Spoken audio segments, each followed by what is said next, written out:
Hello बच्चों, तो चलिए इस प्रश्न को पढ़ते हैं। यदि समाकलन कोस 4x प्लस 1 बट्टा cot x minus 10x dx बराबर a cos 4x plus b, तब देखो हमें चारों विकल्पों में से सही विकल्प का चयन करना है। ठीक है, तो प्रश्न में आगे बढ़ने से पहले इस प्रश्न से संबंधित जो मुख्य अवधारणा है उसकी हम चर्चा कर लेते हैं। ठीक है, तो देखो मुख्य अवधारणा क्या हो जाएगी। हम यहाँ पे देखो समाकलन से संबंधित एक सूत्र जानते हैं कि साइन एक्स का जो समाकलन है एक्स के सापेक्ष, वो क्या होता है माइनस का कोस एक्स प्लस में समाकलन का चर सी। ठीक है, फिर देखो त्रिकोणमिति से संबंधित कुछ सूत्र भी जानते हैं कि कोस 2 थीटा का जो सूत्र है वो क्या होता है कोस स्क्वायर थीटा माइनस में साइन स्क्वायर थीटा। एक तो ऐसे लिख सकते हैं इसको, उसके अलावा देखो ऐसे भी लिख सकते हैं 2 कोस स्क्वायर थीटा माइनस 1। ठीक है, तो ये सूत्र जानते हैं। उसके अलावा देखो साइन 2 थीटा का सूत्र भी हम जानते हैं क्या होता है 2 sin थीटा कोस थीटा। ठीक है, तो ये त्रिकोणमिति से संबंधित सूत्र जानते हैं।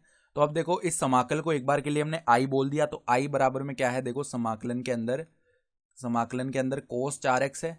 ठीक है, कोस 4x प्लस में 1 है, बट्टा में देखो क्या है कोट एक्स माइनस 10x, ये लिखा हुआ है। ठीक है, और यहाँ पे dx है।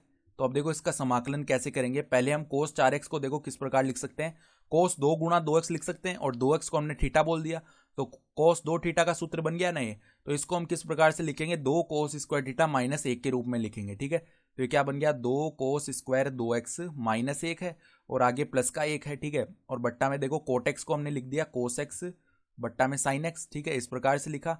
माइनस में देखो 10x को हमने क्या लिख दिया साइन एक्स, बट्टा में कोस एक्स, इस प्रकार से लिख दिया, और यहाँ पे dx चल रहा है। ठीक है, तो अब देखो -1 + 1 ये तो शून्य हो गया, तो i का मान देखो क्या बना, अब i बराबर में समाकलन के अंदर 2 कोस स्क्वायर 2x ये पद आ गया।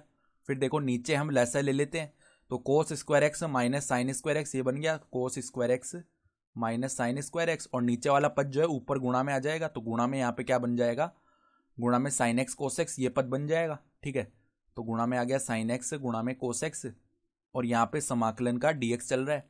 तो अब देखो क्या बन जाएगा 2 कोस स्क्वायर 2x, और बट्टा में देखो cos square x minus sine square x, ये क्या बन जाएगा कोस 2x का सूत्र।